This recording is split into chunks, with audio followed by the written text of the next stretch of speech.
దేవునికి మహిమ కలుగునుగాక. ప్రభునందు ప్రియమైన దేవుని బిడ్డలారా, అందరికీ ప్రభువైన యేసుక్రీస్తు నామంలో శుభాభివందనాలండి. గడిచిన దినమంతా కూడా దేవుడు మనల్ని కాపాడి మరి ఒక రోజులోనికి నడిపించిన దేవాది దేవునికి మనం కృతజ్ఞతాస్తుతులు చెల్లించబద్దులైన మంచిది పిల్లారా. ఈరోజు శుక్రవారము ఉపవాస విజ్ఞాపన ప్రార్థన దినము. ఈ యొక్క ఉపవాస విజ్ఞాపన ప్రార్థన దినమున దేవుని సన్నిధిలో ఈ రీతిగా దేవుని వాక్యము ధ్యానించుకుందాం, ప్రార్థన చేసుకుందాం. మహాపరిశుద్ధుడు మహోన్నతుడైన మా దేవ, మా ప్రియ పరలోకపు తండ్రి, మీ పరిశుద్ధ నామమునకు ఘనమైన నామమునకు లెక్కింపలేని స్థుతులు స్తోత్రములు చెల్లించుకుంటున్నాం. ప్రభువా, గడిచిన దినమంతా కూడా మమ్మల్ని కాపాడి మరొక రోజులోనికి మమ్మల్ని నడిపించారు. మీకు స్తోత్రాలు చెల్లించుకుంటున్నాం. ప్రభువా, ఈ దినాన్ని మీ వాక్య ధ్యానం చేస్తుండగా మీరు మాకు సహాయం దయచేసి బలపరచమని, వాక్యం ద్వారా ప్రతి ఒక్కరిని దర్శించమని, కృప చూపించమని యేసయ్య వారి నామమున ఈ ప్రార్థన అడిగి వేడుకొంచున్నాము తండ్రి, ఆమేన్. మంచిది పిల్లరా, సమూయేలు మొదటి గ్రంథము 1వ అధ్యాయము 10వ వచనం చదువుతున్నాను. సమూయేలు మొదటి గ్రంథము 1వ అధ్యాయం 10వ వచనం. బహు దుఃఖాక్రాంతురాలై వచ్చి యెహోవా సన్నిధిని ప్రార్థన చేయుచు బహుగా ఏడ్చుచు. పిల్లరా, ఈ మాట హన్నాను గూర్చి రాయబడింది. హన్నా దేవుని సన్నిధిలోనికి వచ్చి ఈ విధంగా ప్రార్థన చేస్తుంది. ఏమని ప్రార్థన చేస్తుందంటే, బహు దుఃఖాక్రాంతురాలై వచ్చి యెహోవా సన్నిధిని ప్రార్థన చేయుచు బహుగా ఏడ్చుచు. ఎంతో దుఃఖంతో, ఎంతో వేదనతో, ఏడుస్తూ దేవుని సన్నిధిలో హన్నా ప్రార్థన చేస్తుంది. కారణం ఏంటంటే, హన్నా జీవితంలో ఒక సంఘటన ఇక్కడ జరిగింది. మనం జాగ్రత్తగా గమనిస్తే, హన్నా భర్త అంటే ఎల్కానాకు 2 భార్యలు. ఒకరు పెనిన్నా, 2 హన్నా. పెనిన్నాకు పిల్లలున్నారు కానీ హన్నాకు పిల్లలు లేరు. హన్నాకు పిల్లలు లేని విధానం బట్టి మరి పెనిన్నా ప్రతిరోజు కూడా హన్నాను అనేక మాటలు అంటూ కోపం వచ్చే విధంగా, హన్నాకు కోపం వచ్చే విధంగా పెనిన్నా సూటిపోటి మాటలతో, అనవసర మాటలతో, అంతేకాదు తనకు కోపం వచ్చే విధముగా, కోపం తెచ్చే విధముగా తాను ఎన్నో మాటలు విసిగించే విధంగా ఆమె మాట్లాడినట్టుగా మనం ఇక్కడ చూస్తాం. 1వ అధ్యాయము 6వ వచనం చదువుతున్నాను. యెహోవా ఆమెకు సంతు లేకుండా చేసి ఉన్న హేతువును బట్టి ఆమె వైరియగు పెనిన్నా ఆమెను విసిగించుటకై ఆమెకు కోపం పుట్టించుచు వచ్చేను. ఏం చేసేదంటే అండి, పెనిన్నాకి 2 పిల్లలు ఉన్నారు, హన్నాకి అసలు పిల్లలు లేరు. ఇద్దరికి కూడా ఒకరే భర్త, అతని పేరు ఎల్కానా. పాత నిబంధనలు ఈ విధంగా ఉండేది. మరి 2 భార్యలతో కూడిన పరిస్థితులు పాత నిబంధనలు ఉండేది. ఏదైనప్పటికీ ప్రియులారా, ఇక్కడ జరిగిన సంఘటన ఏంటంటే, హన్నా తన జీవితంలో మరి తనకు గర్భఫలం లేని విధానాన్ని బట్టి, లేదా తన బిడ్డలు లేని పరిస్థితులను బట్టి తోటి మరి పెనిన్నాని బట్టి పెనిన్నా ఎంతగానో అనేక మాటలు మరి హన్నాని ఎంతగానో వేదనతో కూడిన మాట, ఎంతో కోపం వచ్చే విధముగా, కోపం వచ్చే విధముగా మరి పెనిన్న అనేక మాటలు హన్నాను అన్నట్టుగా మనం ఇక్కడ చూస్తాం. జాగ్రత్తగా గమనిస్తుంది. అధ్యాయం 1వ వచనం మనం చూస్తున్నాం కదా. విసిగించుటకై ఆమె కోపం పుట్టించుచు వచ్చాను. వీడి లోకంలో మనం నీతిగా జీవిస్తున్నప్పుడు, యథార్థంగా జీవిస్తున్నప్పుడు, దేవునికి ఇష్టడిగా మనం జీవిస్తున్నప్పుడు అనేక మాటలు మనం పడాల్సి వస్తుంది. ఎందుకంటే భక్తులు అనేక మంది మన బైబిల్లో చూస్తే వారు అనేక మాటలు పడ్డారు, అనేక పరిస్థితులు గుండా వారు వెళ్ళారు, ప్రతికూల పరిస్థితులు గుండా వెళ్ళినప్పుడు కూడా వారు ఏం చేస్తారంటే, దేవుని దగ్గర వారి సమస్యను చెప్పారు, దేవుని సన్నిధిలో ఏడ్చారు, కన్నీరు కార్చారు. ఇక్కడ కూడా మనం హన్నా గురించి జాగ్రత్తగా గమనిస్తే, దేవుని సన్నిధిలోనికి వెళ్ళి బహు దుఃఖాక్రాంతులు వచ్చి యెహోవా సన్నిధిని ప్రార్థన చేయుచు బహుగా ఏడ్చుచు. ఏమండి, ఎంతగా ఏడ్చిందంటే పిల్లారా, ఇక్కడ రాయబడిన మాట ఏంటంటే, బహు దుఃఖాక్రాంతులై బహుగా ఏడ్చుచు.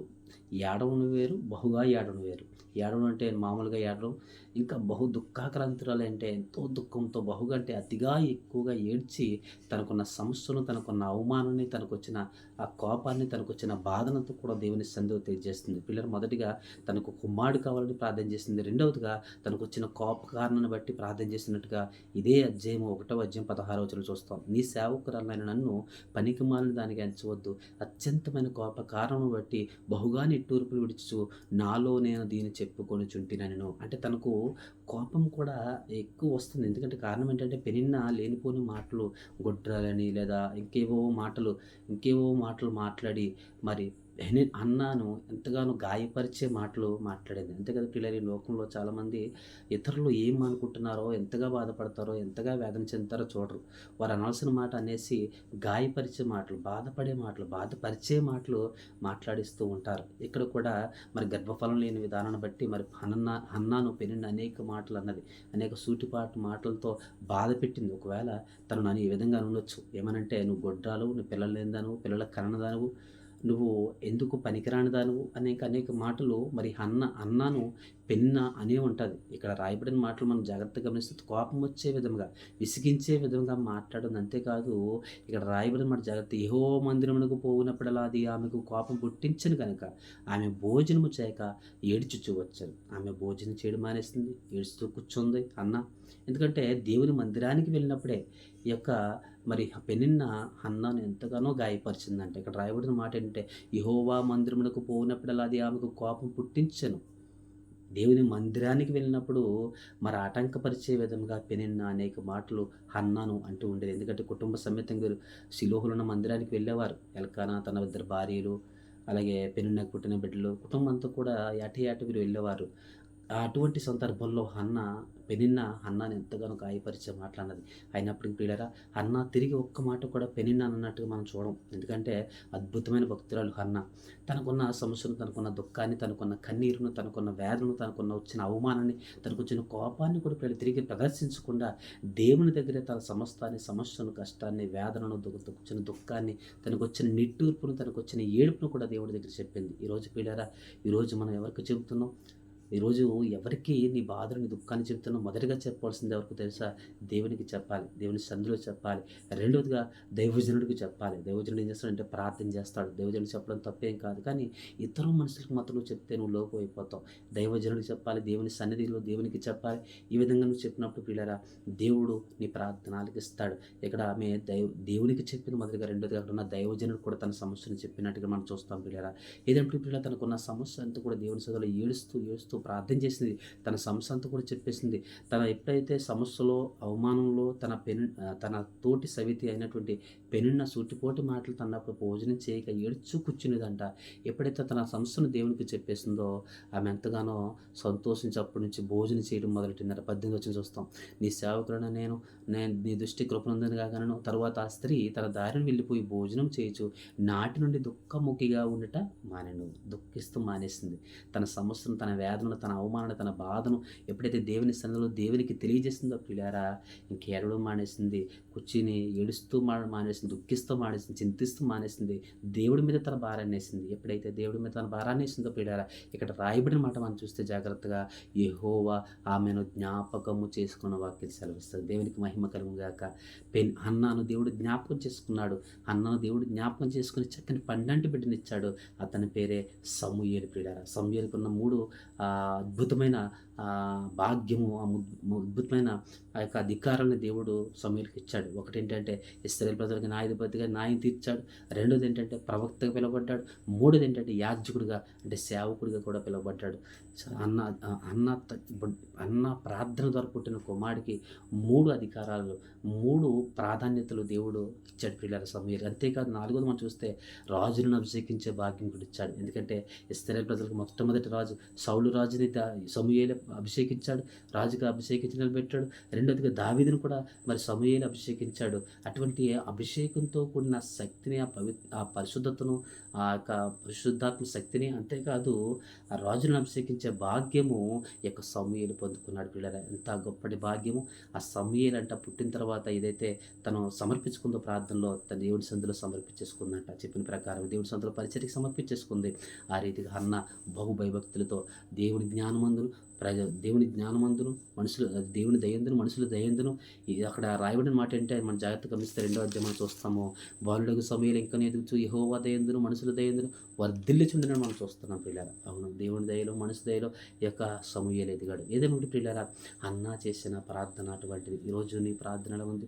నీ బిడ్డల కొరకు, నీ కుటుంబం కొరకు, నీ యొక్క నువ్వు పొందుతున్న అవమానం కొరకు, నువ్వు పొందుతున్న సిగ్గు కొరకు, నువ్వు పొందుతున్న వెళ్ళిపోని నీ మీద మాటలు పడుతున్నాయి. అయితే బాధపడడం అవసరం లేదు. మొదటిగా దేవునికి ప్రార్థన చేయి. నీకు వచ్చిన కష్టము, దుఃఖము, వేదన, అవమానం బట్టి కృంగిపోక, బాధపడక మొదటిగా నీ సమస్యను దేవుడికి చెప్పు. రెండవదిగా దేవుని సేవకుడికి చెప్పు. ఇక్కడ చెబుతున్న మాట జాగ్రత్త. మొదటిగా దేవునికి చెప్పింది. రెండవదిగా సేవకుడు ఏమని కొద్దిగా అవమానంగా, ఎంతో కొంత కొద్ది అనుమానంగా ఒక మాట అన్నప్పుడు ఇక్కడ మనం జాగ్రత్తగా గమనిస్తే, మత్తురాలే ఎంతవరకు ఉంటామని అంటాడు సేవకుడు. నేను మత్తురాలే ఉండలేదయ్యా, నాకు వచ్చిన సమస్య ఇది, నాకు వచ్చిన దుఃఖం మీద మనోదుఃఖం కలదా అని నా సమస్య నేను చెప్పుకుంటున్నాను అని ఈ హన్నా మరి సేవకుడితో చెబుతుంది, ఏలి యాజకుడితో చెప్తుంది. ఇవన్నీ కూడా మనం ఒకటి అధ్యాయం చూస్తాం. ఈ విధంగా ఏలి యాజకుడు కూడా చెప్పేసరికి యాజకుడు అంటాడు కదా, నువ్వు వెళ్ళమ్మా, నువ్వు జాగ్రత్తగా వెళ్ళు, దేవుడు నీకు జీవితంలో గొప్ప కార్యం చేస్తాడని ఆమెను ధైర్యపరిచి మరి అక్కడి నుంచి పంపిస్తాడు. నువ్వు క్షేమంగా వెళ్ళు, మీ ఇశ్రాయేలు దేవునితో నువ్వు చేసుకున్న మనమని ఆయన దయచేయను గాక అని ఆమెతో చెప్పాను. ఎప్పుడైతే ఆ సేవకుడు మాట చెప్పాడో పిల్లారా, ఆమె జీవితంలో గొప్ప సంఘటన జరిగింది. ఈరోజు దేవుని సేవకుడు ద్వారా దేవుడు పలికిస్తాడు. దైవజనుడి ద్వారా నీ జీవితంలో అద్భుతం జరిగిస్తాడు. దైవజనుడి నోటి మాట ద్వారా అద్భుతం జరిగిస్తాడు. దేవుని వాక్యం ద్వారా నీతో మాట్లాడతాడు పిల్లల. ఆ విధంగా మాట్లాడుతున్నాడు. వాక్యానికి లోబడి దేవుని యొక్క శక్తిని పొందుకొని బలపరచబడితే దేవుడు నీ జీవితంలో గొప్ప కార్యం చేస్తాడు. నా జీవితంలో చేసిన గొప్ప కార్యము ఒకవేళ గర్భఫలమే కాకపోవచ్చు, ఏ విషయంలో అయితే నువ్వు చింతిస్తున్నావు, వేదన చెందుతున్నావు, అవమానపడుతున్నావో, సూటిపోటి మాటలు అన్యాయంగా నీ మీద అంటున్నారో ప్రియులారా, నువ్వు న్యాయంగా జీవిస్తున్నప్పటికీ, నువ్వు నీతిగా జీవిస్తున్నప్పటికీ, పరిశుద్ధిగా జీవించినప్పటికీ, దేవునికి ఇష్టడుగాలుగా నువ్వు జీవిస్తున్నప్పటికీ, దేవునికి ఇష్టడిగా జీవిస్తున్నప్పటికీ సమస్యకుండా వెళ్తున్నావా? అయితే నీ సమస్యలు, నీ దుఃఖాన్ని, నీ అవమానాన్ని దేవుడు ఆశీర్వాదంగా మారుస్తాడు. అవమానాన్ని ఆశీర్వాదంగా మార్చే దేవుడు ఉన్నాడు. ఆ దేవునికి నువ్వు మొరపెట్టగలిగితే, ఆ దేవుడి దగ్గర నువ్వు ఈ యొక్క శుక్రవారపు విజ్ఞాపన ప్రార్థన విజ్ఞాపనం చేయగలిగితే, శుక్రవారం చాలామంది ఉపవాసం అంటే వారి పనుల్లో పడిపోయి సమయం అయిన తర్వాత భోజనం చేసేస్తారు. పిల్లరా, ఇవి పనులు చేసుకోవడం కాదు, కానీ శుక్రవారం రోజు సమయం అంతా నువ్వు దేవునికి ఇవ్వాలి. ప్రత్యేకంగా ఏవైతే ఇంపార్టెంట్ పనులు ఉన్నాయో ఇంట్లో అవి తప్ప వేరొక పనులు చేయకూడదు. శుక్రవారం ఉపవాసం అంటే దేవునికి ఎక్కువ సమయం గడపాలి. ఒక 5 నిమిషాలు, 10 నిమిషాలు, అరగంట కాదు, కానీ గంటలు దేవునితో గడపాలి. ఉపవాస ప్రార్థన అంటే దేవునికి సమయం ఇవ్వాలి. దేవుని స్తుతించాలి, ప్రార్థించాలి. నీ సమస్యను, నీ కష్టాన్ని, నీ బాధను, నీ వేదనను గంటలు నువ్వు దేవునికి చెప్పగలిగితే, గంటలు నువ్వు దేవునికి ప్రార్థించగలిగితే, మనస్ఫూర్తిగా దేవుని సన్నిధిలో కనిపెట్టగలిగితే దేవుడు నీ జీవితంలో గొప్ప కార్యం చేస్తాడు. అన్న జీవితంలో దేవుడు కార్యం చేస్తాడు. ఆమెకు వచ్చిన కోపాన్ని కూడా తిరిగి ప్రదర్శించుకుని తన కోపాన్ని కూడా దేవుని సన్నిధిలో చెప్పినట్టుగా 1వ అధ్యాయం 16 చూస్తాం. ఈరోజు నీకు వచ్చిన కోపం, నీకు వచ్చిన సమస్య, నీకు వచ్చిన అవమానం సమస్తం కూడా దేవుడికి చెప్పగలిగితే దేవుడు నీ జీవితంలో, మన జీవితంలో కార్యం చేస్తాడు. తెలిస్తే మాటలు వినిపిస్తున్న ప్రార్థన. మహాపరిశుద్ధుడు, మహోన్నతుడైన మా దేవ, మా ప్రియ పరలోకపు తండ్రి, మీ పరిశుద్ధ నామంకు, ఘనమైన నామంకు, లెక్కింపలేని స్తోత్రాలు చెల్లించుకుంటున్నాం ప్రభు. అన్నాబా దుఃఖర కరాంతులై దేవుని సన్నిధిలో మొరపెట్టిన వాక్యం సెలవుస్తుంది. బహుగా ఎచ్చుచు నిట్టూర్పు విడుచు దేవుని సన్నిధిలో ప్రార్థన చేసిందని వాక్యం వింటున్నాం ప్రభు. అవును తండ్రి, ఎవరైతే ప్రభు దుఃఖాక్రాంతురాలే ఎంతో దుఃఖంతో, వేదనతో, ఏడుస్తూ, కన్నీరు కారుస్తూ వరకు వచ్చిన సమస్యను ప్రభు మీ సన్నిధిలో చెబుతున్నారు, మీ సేవకునికి చెబుతున్నారు. వారి ప్రార్థనలన్నింటినీ కూడా వారి కన్నీటినందుకు చూసే దేవుడు తండ్రి.